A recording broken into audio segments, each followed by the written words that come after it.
The vision is to take two types of people who like to create things, developers and artists, and create amazing projects over Google technology.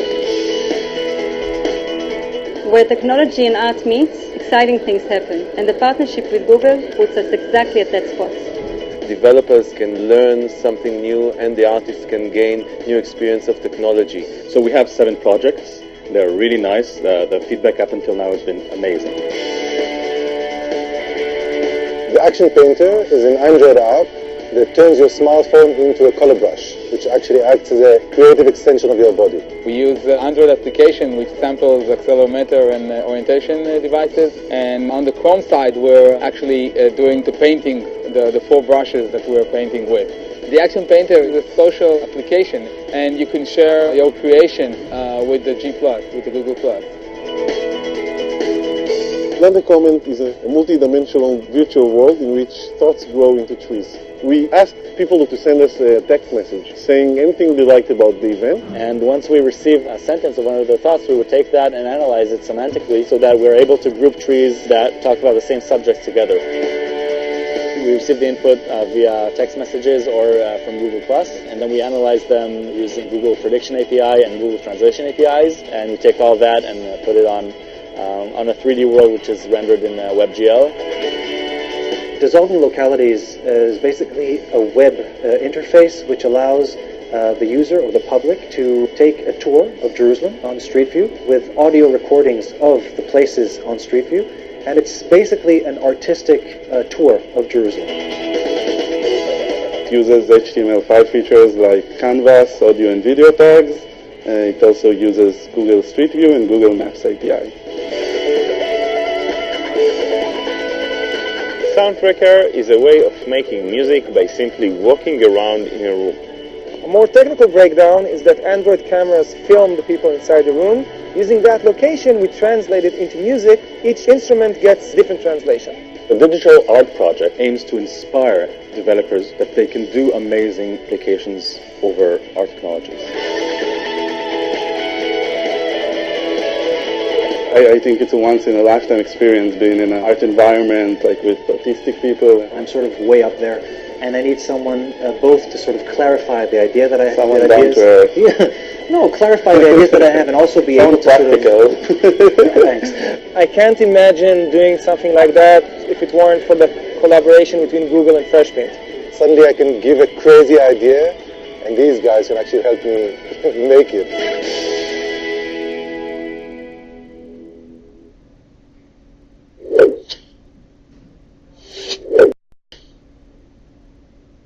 Hello and welcome to GDL special episode on DevArt. We have a few of the main dudes that create one of the amazing projects over there. So let's start and maybe introduce yourself. Alright, I'm Uri Shaked. I work for Watch Dogs and also as lead of the local Google developer group here in Tel Aviv.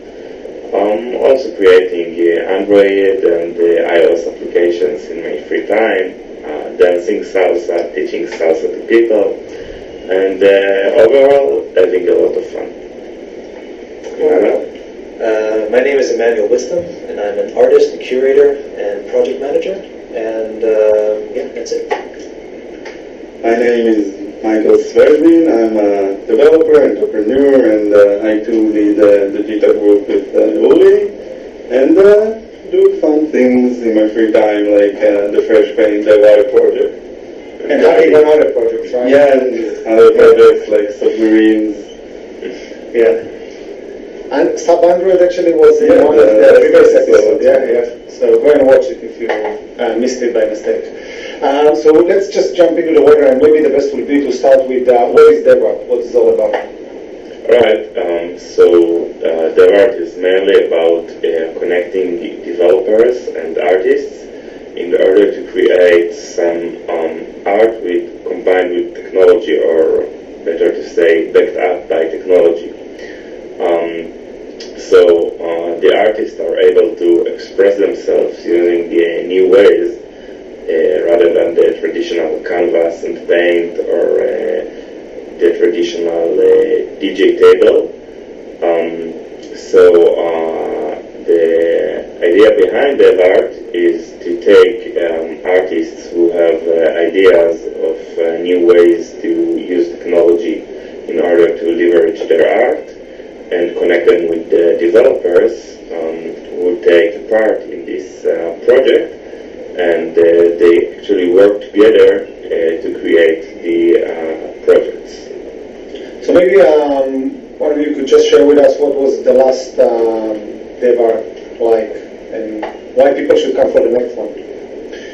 I think that we live in a time where people want to participate. They want to be active in what they experience, and I think that DevArt provides a wonderful opportunity for problem solvers and problem creators, so problem creators as artists, problem solvers as developers, to sort of create projects in which people don't come as a public. They don't come to experience something, they come to use something. And for me as an artist, DevArt was a phenomenal experience exactly because of this. As an artist, somehow you sometimes feel that you're in one corner, the public is in another, and we need someone to sort of say, okay, Gogh, this is the first round. And in the sense, for me, the developers were that first round. DevArt was the sort of ring where we could say, okay, we're not in two corners, we can actually be in the same place. So I think that for me, DevArt was great because I could think of an idea, talk with Michael about it, and then we could develop something together, thinking constantly about the user, not thinking about the public, not thinking about someone's going to clap in the end, but how are they going to interact with this? How are they going to use it? How are they going to experience what we want to say to them and then bring it back to us so we can say, wait a second, we could do this differently the next time. So it's an ongoing process as an artistic project together with the developers. Yeah, I think it was very cool to see how we basically closing the chasm between the two worlds and creating some pretty cool innovating things. I think that one aspect for me as a developer was to see the code on GitHub and on open source projects that just come and flourishing afterwards as well. So that's one of the aspects that is extremely compelling, that you're starting something with an idea or a problem or a challenge, and then it's moving on and actually taking a life of its own, which is very, very nice. Maybe you could tell us a bit about the specific project or problem that you solved. Sure. Do you want to begin?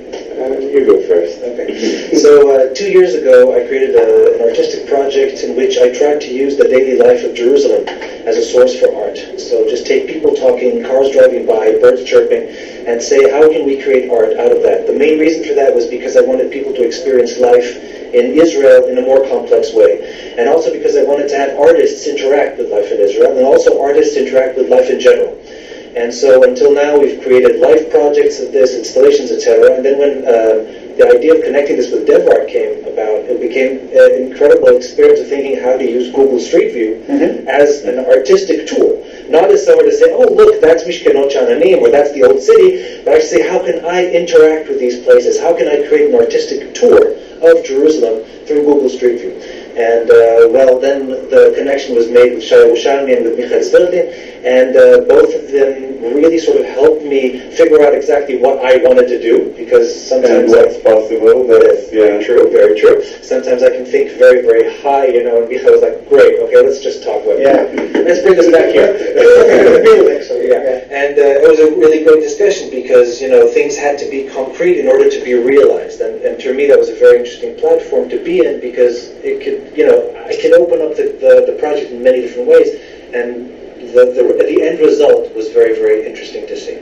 So I'll try just to summarize to see that I understood, and hopefully people will understand it. You combined 3D audio around Google Maps, Google Street View, to give the users an impression of what's going on in a city or in any other place. We constructed artistic tours of Jerusalem with sound of the images that they saw on Google Street View, and then we created videos out of these specific tours, and the audience could come and, they could either experience one tour or they could combine between different tours together, so different places in Jerusalem, overlaid on top of each other. And then we created musical loops that accompanied the tour, and then the audience could actually also engage by changing the color, having an effect. It's like, think of an Instagram and video sort of situation. And they basically could see life in Jerusalem from, a sort of unique perspective, and that's something that we tried to do. Excellent. What was the main aspects in terms of design? I mean, what you took into account when you start, those building blocks and combining them together? I'll talk from my perspective. Yeah. It was very important for me that the audience understand, the people who come to experience the project would sort of understand immediately what they were supposed to do. So it was very important for me that they understood that they could interact with the project, not only just come and look at it and say, okay, it's not moving. It's like, yeah, you have to press in order for it to start moving. And then, because in fresh paint, people who come to see artistic projects usually think of themselves as passive. They come, they look, then they move, they look, they move, they look. And dev art was great because you see people, in your project they were moving around. In my project they had to use the mouse and sort of work with what, materials they had, and etc. So the people came a little bit more ready to be active in what they saw. And for me, in terms of the user experience and user interface, it was very important that I could provide a doorway for them to come inside there and experience that project. Excellent. And then from your perspective, the user experience needed to be as simple as possible or self-intuitive, or how do you attack it in terms of someone would explain them that they need to click? Or we had a person that helped, a hostess who was unbelievably, she was great about explaining the project. It was very important for me to try and be as intuitive as possible. Yeah. So people come, they look and they say, okay, this is the effect line, I'm supposed to press play so that it will start. So it was also, trying to be as clear as possible, but also trying to be as inviting as possible. Actually, one of the most interesting decisions that we came to, I think the day before the event, our original plan was to put a laptop in front of the people, the visitors, but we decided to only put a mouse there, so that people would be very, very constrained in what they do. And actually, people still found ways to escape our sandbox of Chrome, and start playing solitaire stuff, but it was really easier with only a mouse. People knew exactly what they needed to do. Nice.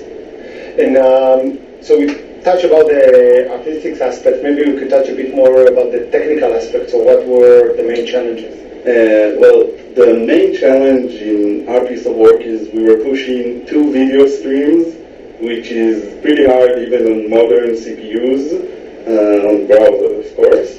And even more, we're doing pair frame effects, like sepia, black and white, and inverting colors, and doing everything in about 33 milliseconds. Was hard on some of the computers we tried it in. The computer that was provided for us was only an i3 CPU, and it kind of lagged. It wasn't a smooth 30 frames per second. It was more of 15, 20 frames per second. And as you pile on the effects, it gets worse and worse.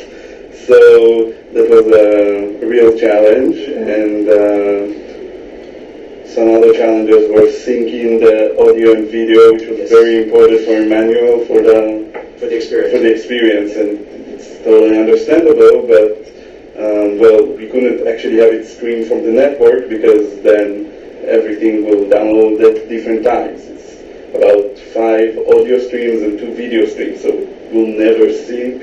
So we ended up running it on the local server, and then copying it, saving the actual files into a remote server for replays and stuff like that. Replays are actually one of the awesome features that I don't think anyone ever used, but they're actually there. You can replay whatever decisions you made during your tour. And so you could go and undo several actions, or just do a replay of everything? You can do a replay and then add. It saves all your steps. Like at second 23, you chose sepia. At second 30, you turned it off. In terms, you touched about content. I think it's very interesting. What metadata you used in order to make the syncing, or what you attached to the audio files, for instance, to make sure that it will be synced with the video? Well, basically, since everything was already pre-constructed, it was basically a matter of deciding and then placing and then sort of having a go situation. But I have to also say that this is actually an interesting sort of question from a more, I would say, meta point of view, because the connection between dev art and fresh paint was interesting from my specific perspective. I don't know how this was for you in your project, but fresh paint, we're leaning towards a result with me. Whereas DevArt or Google were saying, we're interested in the process. And I'm very interested in the process. And so to me, in a way, we had sort of like a hybrid between a results and a process. And I would really have loved a situation where things could have been more open-ended, where things could be more different, where you could actually, so instead of replaying the whole thing, replay, okay, I just want this 10 seconds because that was really interesting what happened there, etc. So the project is still in process, and I think that DevArt is exactly that. It's an invitation to experience a process. So in a way for us, this was, Yeah, I think actually, I think it crossed the threshold where more people visited the site after DevArt than during the actual Fresh Paint event. Wow. Because if I remember correctly, we had 600 views during the event, and it's something like 1,200 now. So it's still like active, at least. It's still alive. I'm not sure what the user experience is. It's in a very small server right now, but it's still going. Yeah, it's up there. Very nice. And have you had some challenges or things that you started and Emmanuel was thinking of very high and from the macro view of things, and then things didn't really work as you expected, or? There were a lot. Wow. Yeah. That was like a constant negotiation between what we can do and what we can do realistically. We had something like 2-3 weeks for the actual project since I joined it. So we began the project at a time frame where it was very difficult to generate things alone. I really wanted to create a platform that would invite other people to upload audio recordings of Jerusalem and Tel Aviv. In the end, we created an app, actually, that people could sort of create an MP3, 30 seconds, upload it with a geotag, said, okay, it's this place on the GPS and everything, and then we could actually use this for the project. We couldn't reach that in time. We didn't have enough time. So that was something that I would have loved to be able to create. And I think that we were basically scrambling for time a lot of the time for the whole thing. So it was a game of compromise, saying, okay, I'm not going to give up on this no matter what, or okay, I can let this go. And yeah. We had a very fun feature, which I'm really bummed that it isn't in. We had a tablet, and we wanted to have people control it using the tablet. Oh, totally, yes. Yeah, that's one of the features. I was like scrambling like at 4 a.m. the day before, trying to make it work, and I made it like halfway there, but wasn't really prepared on time. So. No, but we literally, I mean, the fair started at 5, at 5:01. Yeah. We were still with the ladder, fixing everything, and then like always. Like any great project, it's up to the last minute. To tie the last screw or whatever. Yeah. Great. And what type of technologies you choose and why? If you could share a bit. We didn't talk for a while. All right. So first of all, let me tell you about the project I participated in. Emmanuel gave you a teaser before. In my project, the interaction was by moving inside the room.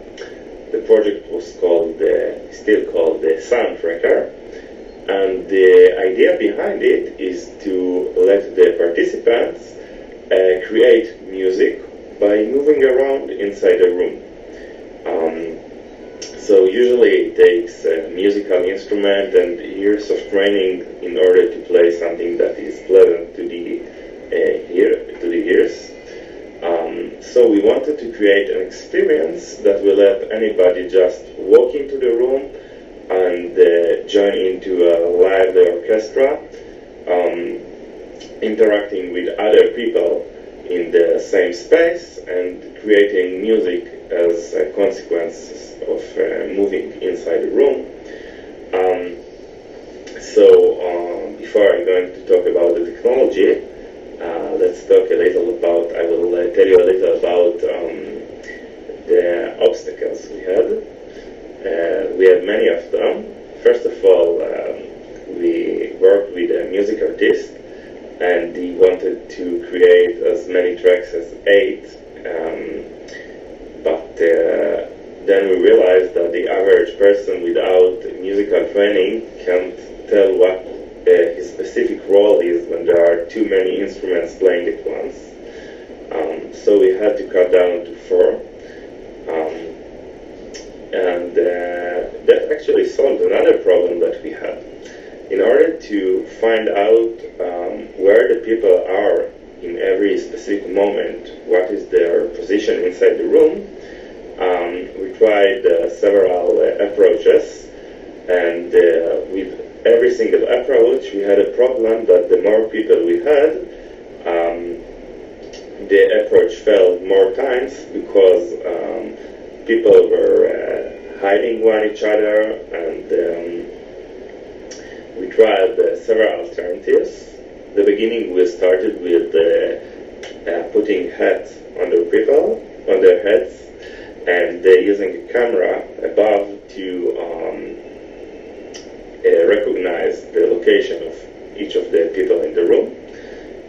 We tried to take advantage of the open source, OpenCV, Open Computer Vision, that is a library, but it wasn't accurate enough. So we tried a whole different approach. Instead of using simple image recognition to recognize the hats and the LEDs, the light emitting diodes we had on the hats, we changed to using full body vests with some sort of QR codes. And then we found a great open source, not open source, but free library from Qualcomm that's called Vuforia. And it's provided free for both Android and iOS. So we shifted our approach from using computer processing to actually do the processing on a set of Android devices. We had Android tablets hanging all around the room from different positions, and constantly taking pictures of the room and analyzing the pictures, looking for these QR codes using this Qualcomm SDK. And then we used a main server which tried to integrate the information from all the tablets and create a track of music by letting each person control the individual instrument like drums, guitar, piano, synthesizer, using his position and the speed of his movement. And you will be able to see, we'll add videos where you will be able to see the people interacting with it. Now, one of the most interesting aspects for us was the fact that people didn't quite interact with it as we expected. We thought that people will try to come into the room and then we'll just walk around and see what happens.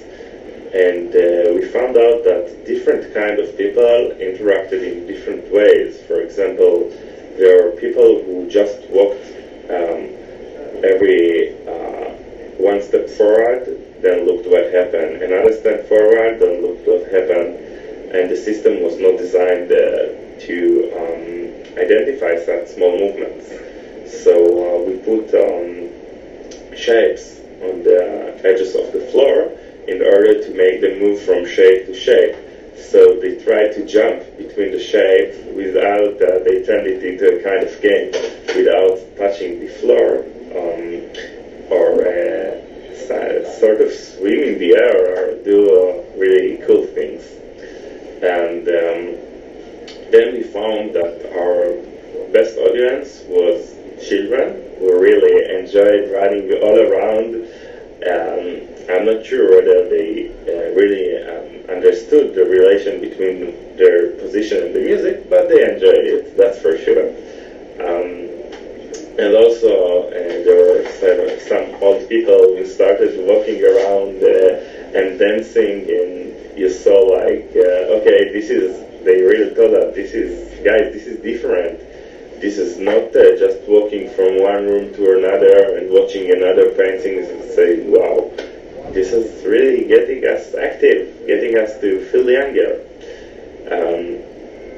So that was the best thing about the project, seeing people who are interacting with it, we are enjoying it. We are starting to dance around and do crazy things.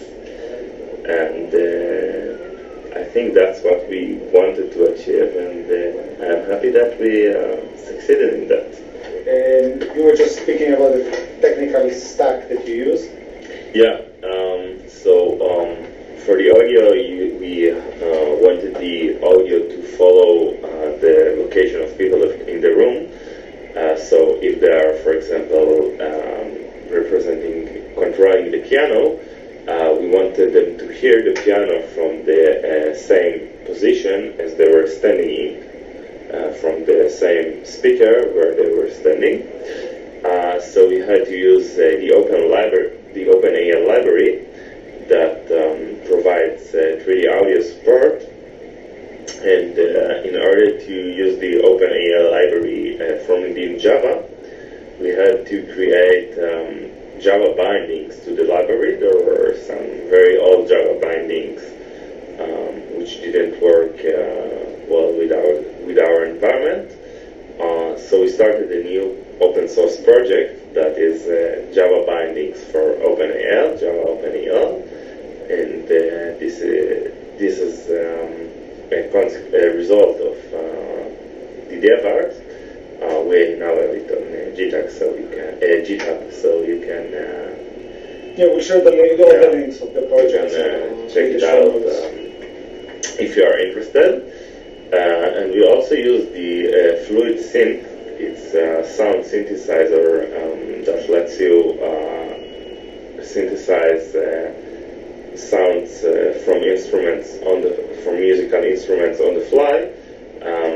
So it was like the brain behind the sound engine, and we fed the position information. We translated it into a sequence of play that note on this instrument, stop playing that note, and so on. And we fed that into the Fluid Synth. It created the sound stream, and then we took that sound stream and fed it into OpenAL in order to create the 3D sound experience, where each player controls a specific instrument, both in the position and in the way that instrument plays. Nice. Well, ours was a little different. It was a web app. It was written with HTML5 technology, JavaScript, especially the canvas and video elements, which we combined in very interesting ways, like having 3 canvases all feeding one another. We also used Google Maps for tour selection, and basically we had a small backend written in PHP to save all the tours. Very cool. What would be the top, 3 things that you recommend the group that is coming to build a cool project next year? Maybe we'll split it to the artistic part of things and the technical part of things. Begin with the technical. Okay. What's the most important thing to pay attention to? Well, I'm not sure whether it's truly technical or artistic, but what we learned is it's very important to let people, if you are building something interactive, as we did in our Gogh project, let people, your friends, your family, interact with the system in an early stage in order to figure out whether they are interacting with it in the way that you planned, or maybe there is a much better way to interact with it. So you will be able to build the system to be the most fun, or whatever your goal is, as you build it, and not just build it as you think it will be appropriate, and then get it and see that it is used in a different way you didn't anticipate. So, Emmanuel? No. Well, I think my top advice is think about the user, think about who is going to stand in front of your project, and about the experience you will have. And you should understand that the crowd, if you're a developer, the crowd you see there is not your usual techie crowd, but there are a lot of people who are not fluent in computers, and you need to make it as smooth as an experience as possible. That's my top tip. And also, of course, have fun and do something crazy, which is very important. Yeah. I'll take that last crazy thing. And yeah, be open to experiment. Be open to be in a process. Don't feel that you're coming into a project and you're supposed to tell the developer what to do, or have the developer tell you what to do. You're there to create something together. Think of A plus B makes C. And the audience, the public can be the C, you guys can be the C, the end product can be the C, everything can be a C. But the idea behind it is to try and experiment and to try to do something new. And that DevArt is exactly, I think, that. No, absolutely. And I think in Freshpaint we had more than 40,000 people that play and work with that project. So that's a huge number just to think about the users that will interact and will participate in it. Have you seen any other cool project that you'd like to share with us, really short? Well, yes, there were dozens of other interesting projects. One of them was enabling the audience, the guests in the Freshpaint event, to send text messages that appeared on a very wide display inside a room.